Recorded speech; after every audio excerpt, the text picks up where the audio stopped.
আমরা জীবনে প্রত্যেকেই আনন্দের সন্ধানে ছুটছি। কোথায় এতটুকু আনন্দ পাওয়া যায়?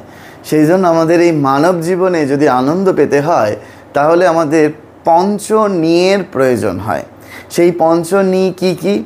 না, প্রথম হচ্ছে আমাদের নিঃসঙ্গ, তারপরে হচ্ছে নির্জন, তারপরে হচ্ছে নিরুদ্বেগ, তারপরে হচ্ছে নিরভিমান এবং পঞ্চম হচ্ছে নিরপরাধ। যদি আমরা পঞ্চনীয়ের সাহায্য নিতে পারি, পঞ্চনীকে আমরা যদি জীবনে আয়ত্ত করতে পারি, তাহলেই আমরা আমাদের জীবনে আনন্দ খুঁজে পাবো। যে আনন্দ অনেক দিন ধরে আমাদের আজীবন মৃত্যু আমাদের সঙ্গে থাকবে, সেখানে কোনো ছেদ পড়বে না।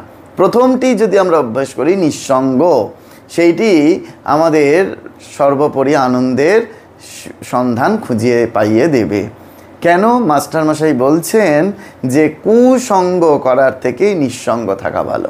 সেই জন্য আমাদের নিঃসঙ্গতার খুব একান্ত জোর দিতে হবে, প্রয়োজন অনুভব করতে হবে এবং ভগবান লাভ এইটি আমাদের জীবনের উদ্দেশ্য করে নিঃসঙ্গ জীবনযাপন করে তার দিকে এগিয়ে যেতে হবে।